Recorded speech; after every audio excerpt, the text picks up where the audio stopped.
Hello, welcome to an episode of Geek Lunch. I'm your host Chris. As usual, now it's been San Diego Comic-Con this weekend, and every year I usually do a video just rounding up all of the best news that they've had from the weekend. Now, I didn't think this time around there wasn't a great deal of stuff to begin with. There's no Star Wars announcements at all. It's all very gone quiet on the Star Wars front.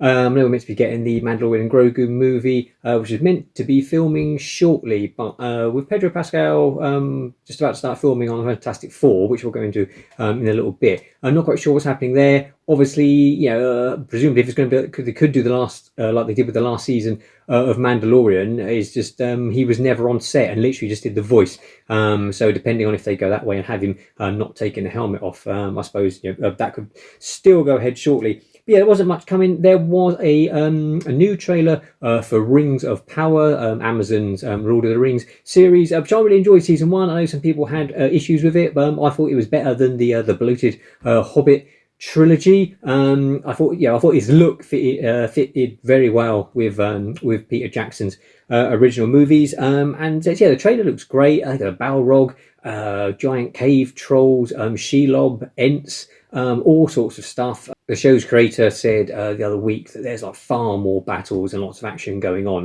That the first series is a lot of setup. So I'm really looking forward to that. I'll put a link to the trailer in the description below as always. And obviously, if you like the video, please hit the thumbs up. Helps us out a great deal. Helps the video get seen by a lot more people. And if you're not already subscribed, smash that subscribe button. We also have the new trailer for Hellboy, The Crooked Man. So I'll put a link to that in the description below as well. It's looking great. I'll probably do a separate video on that. I love Hellboy, and I'll go into that a bit more in depth. But yeah, it's looking good. Lower budget, a much more horror feel to the trailer. But so we'll go into that in a separate video in a day or so. We then got the news that there's another Boys spin-off coming, Vought Rising.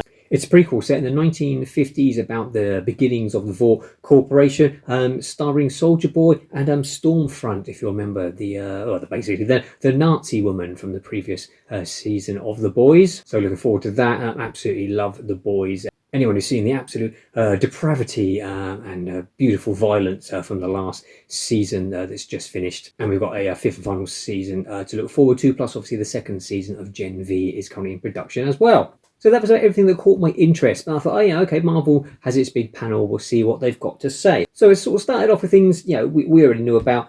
Captain America Brave New World, February 2025. They brought out the cast, and I think they showed a clip. No new footage. A sort of trailer has gone online. We had the trailer the other week showing Harrison Ford and the Red Hulk, but nothing really new there. They then wheeled out the cast of Thunderbolts, which is coming in May 2025. Which, if you remember, is a bit like the Suicide Squad. It's sort of all the bad guys, the anti-heroes of the MCU, all coming together as a team. And word is that Thunderbolts and Captain America Brave New World, both of them will actually address, finally, the fact that you've got this sort of massive celestial half sticking out of the ocean left over from Eternals, which has pretty much never been mentioned since. We then got the aforementioned Fantastic Four. That's coming out July 2025. Again, 3 Marvel films next year. And they confirmed it's going to be a retro-futuristic alternate 1950s is the setting. So we won't get all that where with the Fantastic Four during Endgame. Same as we got people saying where was Captain Marvel, during all the events that had gone on. And then obviously she was away in space. This is going to be an alternate. Presumably they're going to cross over into the main MCU universe at some point.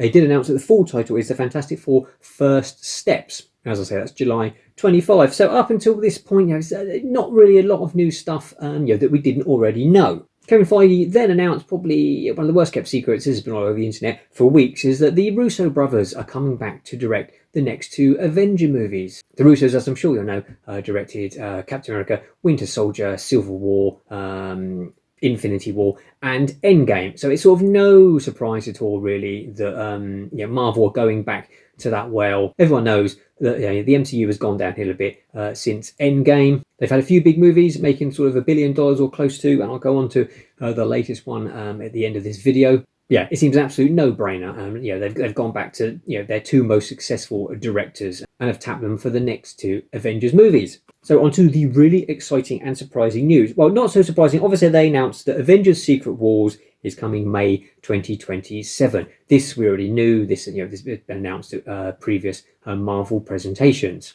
But they confirmed it's still coming and it's going to be huge. You know, it's going to be a huge crossover with, you know, loads and loads of heroes, making the sort of the end battle of Endgame, you know, seem absolutely tame in comparison. They then finally got around to addressing the problem that's been hanging around for a while of Avengers Kang Dynasty. Obviously, since Jonathan Major's conviction, Disney had dropped him completely, and there was still no word on who was going to replace Kang. The most obvious answer was Doctor Doom. And indeed, that is what they've done. Avengers Doomsday hits May 2026. Less than 2 years to go on that one. This makes a lot of sense with Doctor Doom's role in Secret War, and also with the Fantastic Four movie coming. Obviously, they butt heads with Doctor Doom all the time. Then what we got was the absolute real shock. And this, I've not seen any speculation or anyone sort of had hinted that this was going to happen. So I think this is totally out of the blue. Yes, they brought out some Victor Von Dooms in the mask and the robe to then reveal it was Robert Downey Jr. Yeah, Iron Man himself. He's back in the MCU, but playing Victor Von Doom. The crowd went, you know, absolutely wild, as you'd expect. And first of all, I thought, yeah, okay, you know, he's got a mask. You can, you know, do a voice effect. It doesn't matter, you know, that he's already previously played Iron Man. And then I thought, no, of course not. You don't bring back Robert Downey Jr. into the MCU to stick him behind a mask. You're obviously going to see him sort of, you know, maybe in like an origin story, you know, before he dons the mask. So presumably this is going to be you know, a multiverse variant of Tony Stark, which is you know, suddenly makes it a much more interesting idea and just seems to open up some really exciting possibilities, potential things that they can do. And again, if you're bringing back your two most successful directors, why not bring back then your most successful star as well? It makes perfect sense. As I say, I think it's a great idea. I think there's a lot of potential, a lot of stuff they can do the multiverse there. Let me know what you think in the comments below. Do you like the idea? Do you think it's a cash grab? You know, they just clutching at straws, just trying to claw back, you know, some of the glory days of the MCU previous.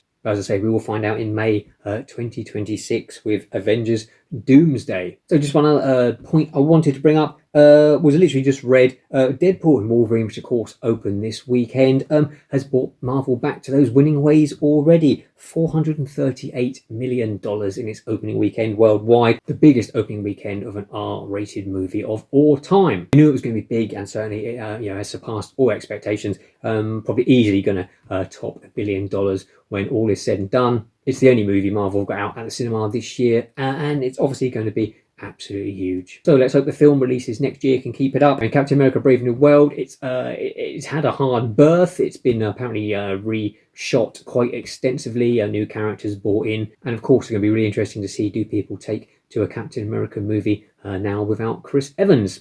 So yeah, lots of interesting news coming from the Marvel panel. Robert Downey Jr. returning to the MCU, obviously the biggest surprise of all. As I say, let me know what you think in the comments below. Always good to read your comments. So thanks for watching. Take care. Until next time, eat, geek, and be merry.